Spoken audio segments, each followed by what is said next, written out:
Here from IELTS Advantage. Hope that you're all doing well, and welcome to our latest YouTube live lesson. So we tried this yesterday and it was pretty successful. So we've created this new studio where we're going to do live IELTS lessons, and we've bought a lot of fancy equipment to allow us to do that, and hopefully it'll become a regular thing. So we're thinking of doing it like 3 days a week now, maybe Monday, Wednesday, Friday at 1 p.m. And today's lesson is all about idea generation. So what we're going to look at in this lesson are a few things. So we're going to look at a very common question that we get asked about idea generation is, what if I open the test paper on test day and I know nothing? I know nothing about the topic. I can't think of any ideas. So we're going to address that. Then we're going to look at what is a good idea, because there's no point in generating ideas if you're generating bad ideas. So we're going to look at the things that you need to think about when you're generating ideas so that you can generate those ideas and use those ideas in your essay. Then we're going to look at, does brainstorming work? So many of you will say yes. Many of you will say no. So we're going to look at whether that's actually a good idea or not. If you ask, 100 IELTS teachers, how do you generate ideas? 99 of them will just say brainstorming. We're going to talk about whether that is actually good advice or not. Then we're also going to look at better ways to think of good ideas. So I'm going to share with you 2 techniques that I share with my students that help them generate really good ideas very quickly, and ideas that they can actually use on test day, and has resulted in some really, really good scores. Also, we're going to look at this question. So this is a question from Cambridge English, from one of their books. And we're going to use this question at the end. And because we're live, you guys can answer the question, send me ideas. I can look at my phone and we can comment on those ideas and help you out in that way. Okay, so let's begin. If you're watching this live, just let me know that you can hear me, that you can see me, say hello.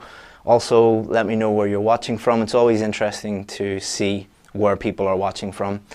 Also, if you want to see more of these, you can hit the subscribe button, hit the bell, and then you'll be given updates next time we go live, and you'll be able to see everything. Okay, so what if I know nothing? So we get this question at least a few times a day. People emailing us saying, what if I open the test paper on test day and I look at the task 2 question and I know nothing? I just don't know how to start. I don't understand the topic. I don't know how to think of ideas. So the first thing we need to think about here are fake questions. So if you look at most IELTS websites, the majority of them have fake questions, and this is where this fear comes from. Because if someone is producing IELTS questions and they don't know what they're doing, normally what they do is they think that, oh, IELTS is really difficult, therefore I must create really difficult, complex questions. If you look at real IELTS questions, so ones produced by Cambridge, if you go onto the IDP website, the British Council website, the official IELTS website, you'll see that task 2 questions are not really that complex. They are on very common topics, normal, common, everyday topics like education, health, the environment, technology, and the questions are designed in a way that anybody with half an education will be able to think of some ideas for them. The other thing is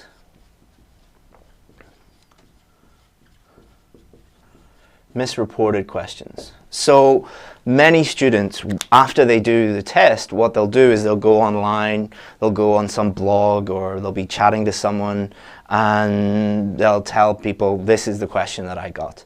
99% of those questions are misreported. This isn't the student's fault, but it's very, very difficult for someone to do a whole question, finish the test, and then remember that question, and then be able to tell everyone accurately what it's like. If you don't believe me, go and look tomorrow on Saturday after the test, and you will find 20 different versions of the same question.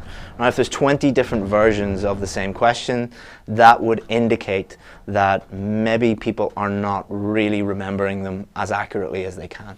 So if you're looking at fake and misreported questions, no wonder that you're worried that you're not going to be able to answer the question, because you're looking at questions that are far more difficult than what you'll really get on the test. So only look at official questions. Then you also need to think about the common topics. So the common Task 2 topics. Now, can we accurately predict exactly what is going to come up? No. But are there some topics that come up again and again and again? Yes. I've analyzed thousands of past questions, and there are some topics like education, technology, health, environment, government, these everyday topics that do come up quite regularly. And so how can you use this information? What you can do is use the common topics as part of your IELTS preparation process. So what I tell my students is, depending on how much time you have, could be 5 minutes a day, could be 20 minutes a day, could be 30 minutes a day, what you should be doing is log into every day into a popular English news website. So BBC News, New York Times, The Guardian, something like that. And at the top of the website, you'll see education news, the environment news, what else? Technology news, all these common topics. So all you do is just click into that. You can go onto the BBC website right now and you'll see that. If you read one story about education, one story about technology, one story about the environment, are you going to find it difficult to think of ideas? If you did that every day during your IELTS preparation, and it only takes 5 minutes. You can spend longer on that if you want to work on other things, but it really doesn't take that much time. So if you're looking at real questions and you're also reading the news each day and reading about these common topics, you should have no problem thinking of ideas and understanding the question on test day. So that's the first thing. Next, what is a good idea? So it doesn't matter how amazing an idea generation technique is if it is resulting in bad ideas. So we have to think about what a good idea is so that when you're generating your ideas, you'll be able to pick the ones that are best and be able to use those in your essay. So what is a good idea? So the first one and the most important one, it has to be relevant. All right, it has to be relevant to the question. If it is not relevant to the question, it is not going to answer the question. The number one thing that you must do is answer the question. So if you have irrelevant ideas, you're not going to answer the question. You're likely to get a band 5 for task achievement. The rest of your essay is not going to be very good either, because you're starting off on the wrong track. So imagine you are on a journey. The end of your journey is when you finish your essay. If you use irrelevant ideas, you're going off on a tangent. You're going to write about something that is completely unrelated to the topic. So make sure your ideas are relevant.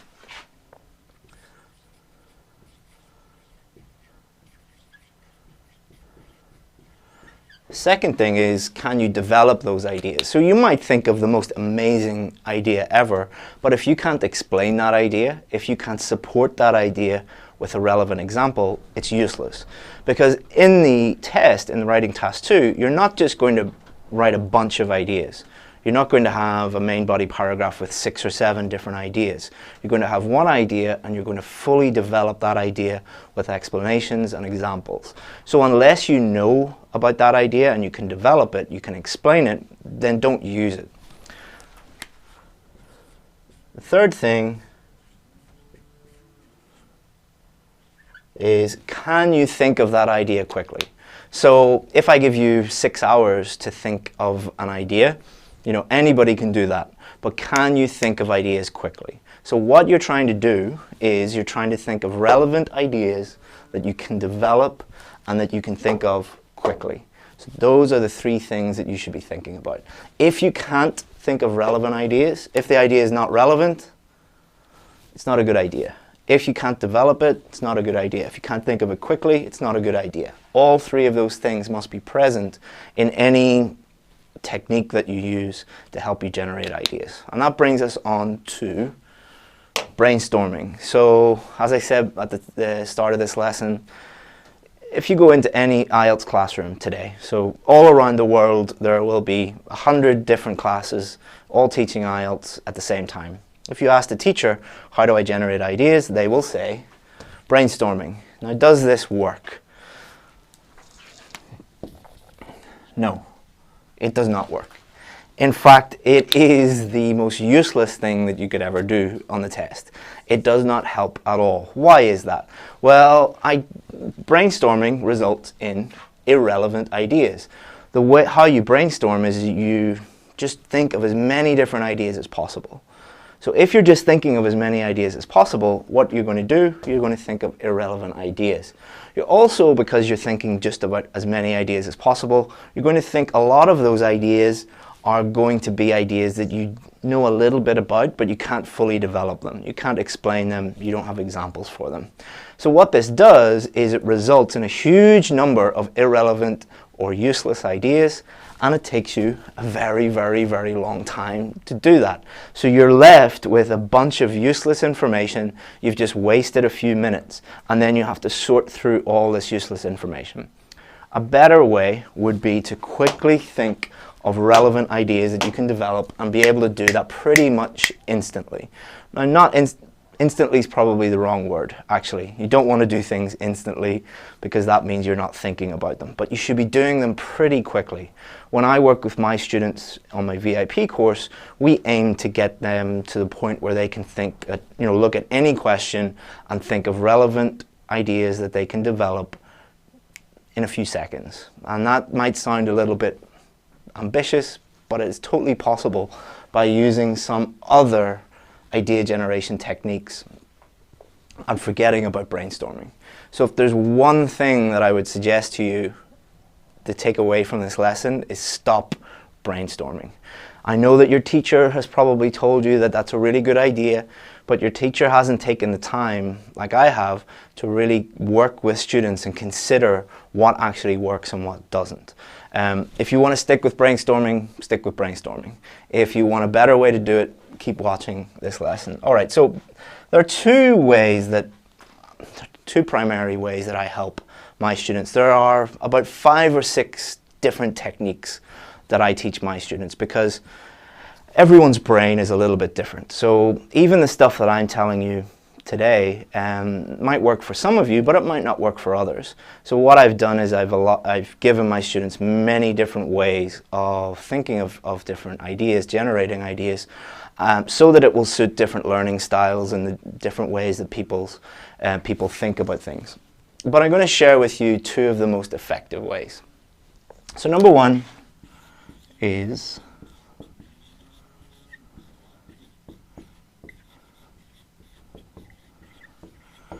called the coffee shop method, and I developed this myself when I was working with students in the classroom. So I don't teach in the classroom anymore. I just 100% online, but I used to teach 16 students every day, teaching them in all around the world.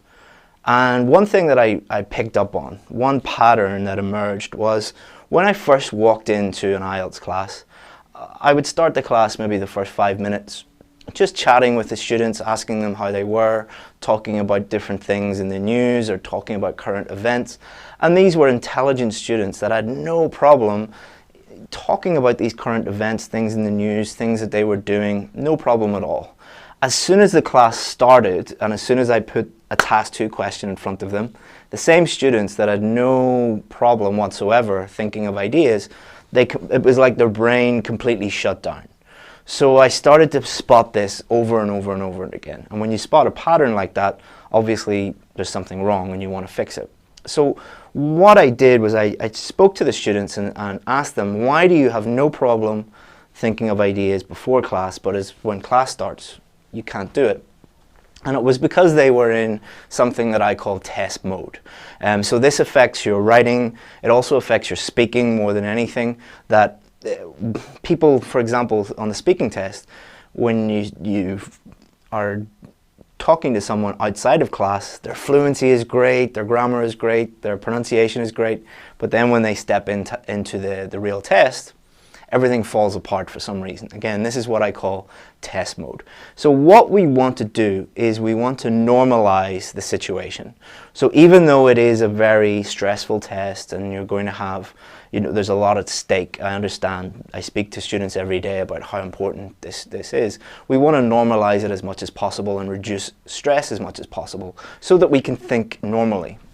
So the coffee shop method, what it does is I say to my students, imagine instead of doing the IELTS test, imagine you're sitting with a friend in a coffee shop, just in your imagination, and you're discussing the question like two normal people would in a coffee shop. So it's probably better just to show you a real example of how this would be. So here's a question. Today, more and more tourists are visiting places where conditions are difficult, such as the Sahara Desert.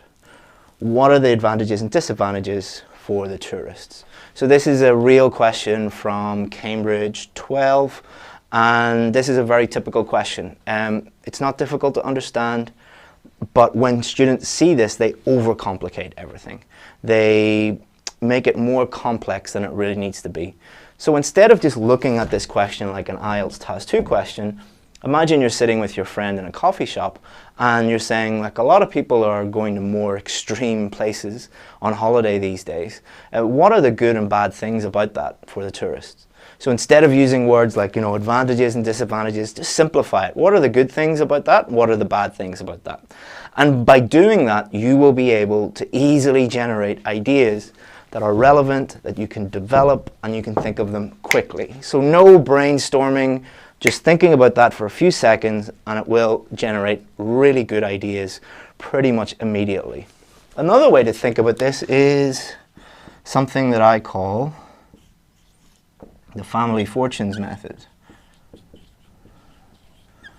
So this is something that I developed with my VIP students because, as I said before, one technique will work for some students, but it won't work with other students because their brains don't work like that. Everybody is different. Everybody's brains are wired differently. So there were some students who I was showing the coffee shop method to, and they were still having problems. So I said, okay, let's think about this differently, and let's think about why you find this method difficult.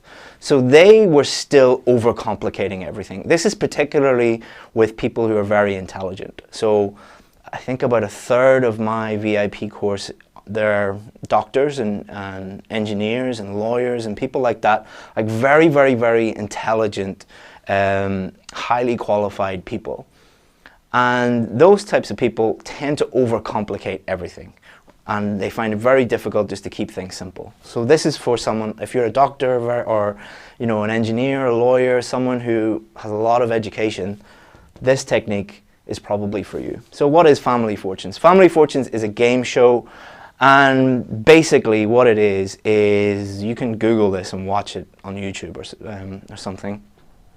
They ask the contestants questions, and the questions are always, we asked 100 members of the public this question, what was the top answer? What was the most common answer? And this is a great way to think of writing task 2 ideas. So what you do is you look at any question and you think, if we asked 100 members of the public randomly, what would be the most common advantage that they would say, and what would be the most common disadvantage that they would say? And if you do that, you will always think of very relevant ideas. You will always think of ideas that you can develop, because these are the most common ideas. They're the most straightforward ideas. They're the most simple ideas. And you'll always be able to think of them quickly. So some people like this one, some people like that one. There are many other techniques that I teach. I'm not going to share all of them with you because that would be a very long class, and my VIP students would be a little bit angry with me if I shared everything with you. But hopefully that will help you generate ideas. So now what I'd like to do is look at this question, pick one of these techniques. So either imagine you're in a coffee shop and you're discussing this with a friend, or think what would be excuse me, what would be the common advantage? What would be the top answer for disadvantage? And you could simplify it by, what's a good thing about it? What's not such a good thing about it? Keep it simple. So in the comments, let me know one advantage and one disadvantage, and you will surprise yourself just how easy this is. So what I'm going to do now is have a look on YouTube. So I'm getting no notifications.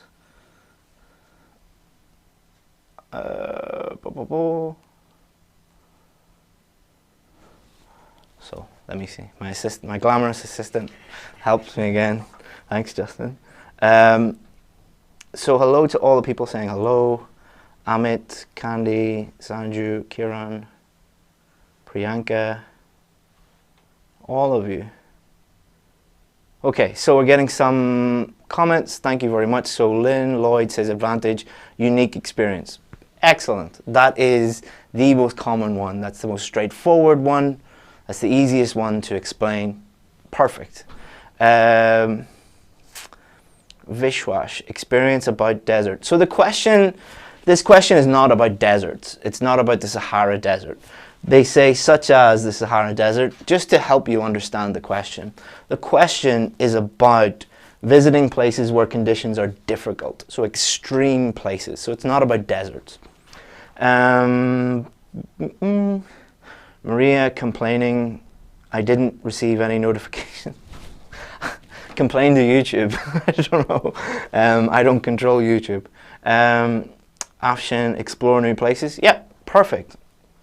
So you get the idea how easy it is to think of these things. So give me one bad thing. Give me one disadvantage, one drawback of visiting a place that has an extreme environment, like Antarctica or the Arctic or the Sahara Desert or Mount Everest or something like that. Javiria, can you explain both methods briefly, please? Already done that.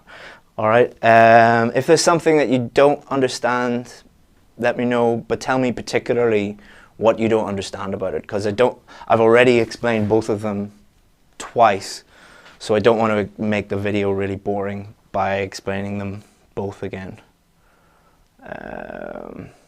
So the negative thing, Gurmeet, health problems. Yeah. So the negative part of visiting the Sahara Desert or Antarctica is something could happen to your health. Or, you could have an accident, you could get a disease. There's not many hospitals around there. That's probably number one reason why people don't go on holiday up Mount Everest. Some people do, but most people don't, because maybe it's not the biggest reason. Maybe because it doesn't really have, beaches and cocktails and, things like that. Disadvantage, complex preparation. Yeah, it's expensive to go to those places. So it's, what does the average holiday cost? $1,000, $2,000. Probably to visit Antarctica, it's going to cost $10,000 to $20,000. Language barrier. So that idea wouldn't really make sense, because you're going to have a language barrier anywhere you go. So if I'm an English speaker, it doesn't matter where I visit, I'm going to have some sort of language barrier. So all of you are getting it. So all of you are thinking of great advantages and disadvantages. So if you're watching this video, you're obviously worried about idea generation, but hopefully I simplified it for you and showed you that you don't really need to worry about it. This is all you need to do. Don't worry about brainstorming, and seek out people who have actually thought about making it easy for students. One of the things that some schools and some teachers do is they tell you IELTS is really difficult and you need my help. A lot of teachers, a lot of schools will tell you that something's really difficult and you don't really know what you're doing, because that sells courses, because that means that they'll be able to take your money. Because if everybody said it's not that difficult actually, it's pretty simple, then people wouldn't join IELTS courses anymore. And I don't think that schools want that to happen. So, do you have any questions, guys? I have Justin's phone so I can see your questions coming in. So I'll hang around for another, have about 10 or 15 minutes if you have any questions, and I will answer them for you. If not, Amandeep, share your one advantage and disadvantage. So there's many of them. So what we're trying to do is we're trying to think of something that's relevant, that you can develop and you can think of quickly. Okay, so what's an advantage of visiting a place where conditions are difficult? So let's think of some. No other tourists. So you're not going to have to deal with other tourists. That's a huge advantage. It's a unique experience. That's another huge advantage. You're doing something that not many other people get to do. And I think those are probably the two most common ones that people would say. Disadvantage, the obvious one, is it's dangerous. There's a lot of risks. So it's not about thinking of as many ideas as possible. It's about thinking of ideas that are relevant, that are simple, that are easy to explain, and you can think of quickly. And a lot of people also think that, there's some magic idea that will get you a high mark. It doesn't work like that, all right? It's not like some ideas will get you a higher mark than others. It's as long as you're answering the question and you've developed those ideas, that's all that matters, really. When will be your next live session? Probably Monday around the same time, I think. I won't be doing them at the weekend because there's better things to do at the weekend. Nancy, is it better to do task 2 first? It depends on you. Some people like to do task 2 first, some people like to do task 1 first. Try both and see which one you prefer. Gurmeet, in agree or disagree, should we choose one or go 80, 20%?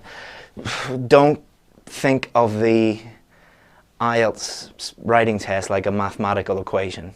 That I've seen a lot of people doing this, like, oh, I'm going to agree 80% or 70% on one side, and like, how do you even do that linguistically? Keep it simple. Agree or disagree? Do you agree or disagree? What's the simplest way of doing that? I agree, or I disagree. Keep it simple. Afshin, does the exam location impact the results? No, it doesn't. One of the things that you need to, in order to be successful, so I've helped my course, I'm not saying that I have the best course in the world, because how would you even judge that? But I have more successful students than any other online IELTS course in the world. And I've picked up some commonalities, things that successful students have in common and things that unsuccessful students have in common. Successful students focus on what actually matters. They focus on the things that will actually get them a high score. Unsuccessful students focus on everything else. So that's an example of something that just doesn't matter. It doesn't matter where you do the test. It doesn't matter which country, it doesn't matter which city, it doesn't matter if it's a local examiner or a native English speaking examiner, it doesn't matter. What matters on the writing test is task achievement, coherence and cohesion, vocabulary and grammar. Focus on those things and nothing else matters. Nancy, I've seen texts with 2 or 3 paragraphs. Which is better to do? Nancy, I don't know what you're referring to. You need to give me context because I don't know what you're thinking. So if you help me understand what you mean, I'll be able to help you. Tran, hello in Vietnam, Tran, or maybe you're not in Vietnam, but you're from Vietnam with a name like that. I think the coffee shop method really works because every time I meet my friends, right after someone offers a topic, they positively comment. Yeah, good. Maria, mostly what type of question usually comes up? So that's an example of shortcut thinking. You're looking for shortcuts instead of actually doing what you're supposed to do. So if you're thinking like, oh, can I like figure out which question comes up most often or which topics, and then I'll be able to just focus on that and everything will work out well, that's the easiest way to fail. You have to get good at everything. So there are many different types of question, like opinion questions, discussion questions, advantages and disadvantages questions. There are variations of all of those things. There are problem solution, cause of solution, direct questions, double questions. If you want to get the score you need, get good at all of those things. If you don't, you won't get a good score. It's very, very simple. That is not what you want to hear. You want me to give you some tips and tricks, but they don't work.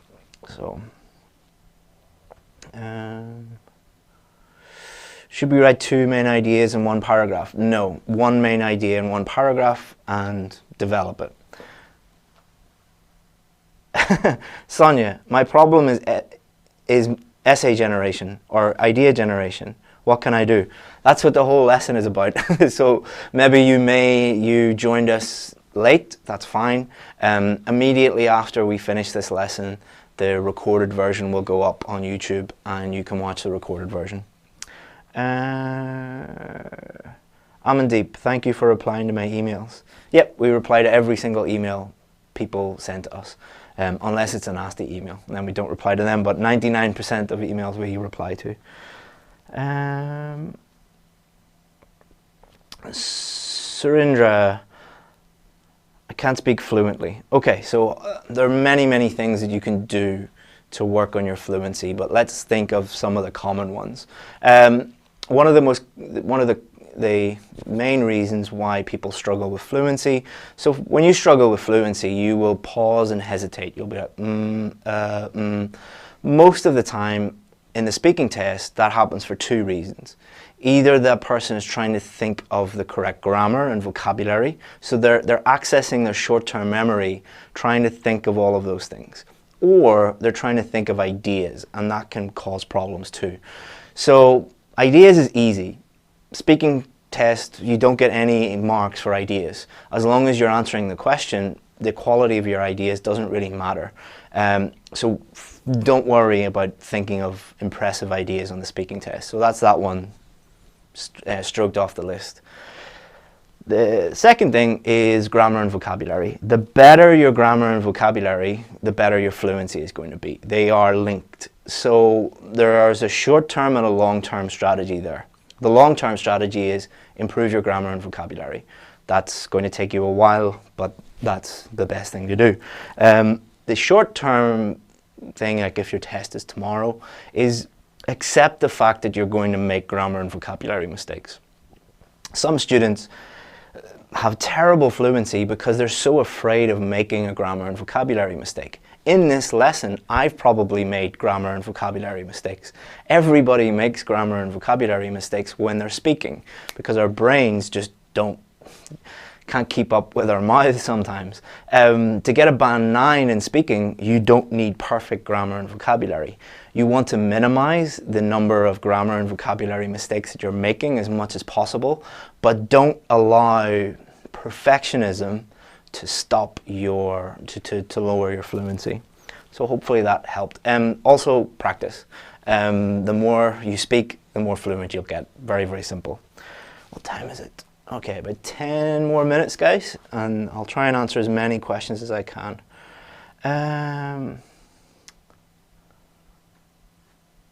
Mohammed, tomorrow is my exam. What advice for today?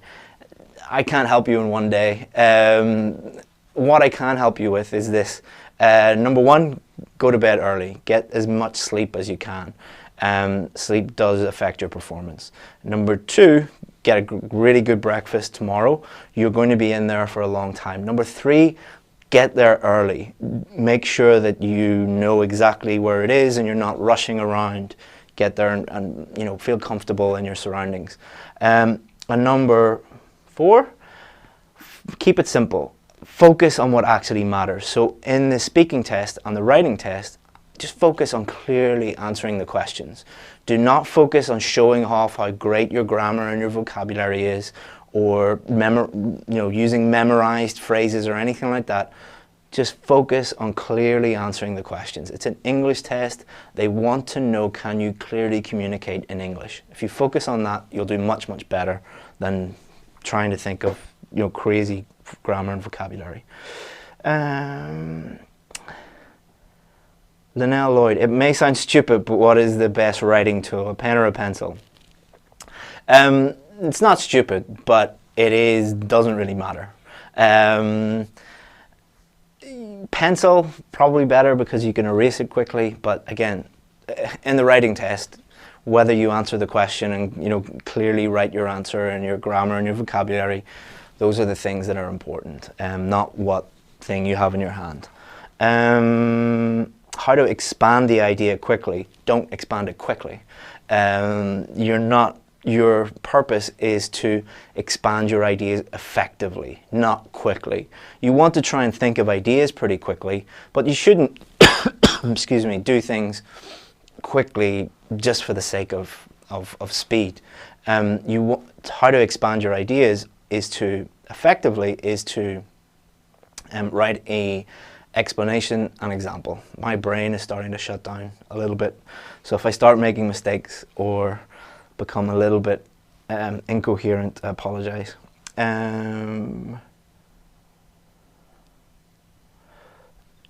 Someone says, lack of ideas during exam. Even though I have many ideas when I'm at home, what should I do in that condition? Those two things.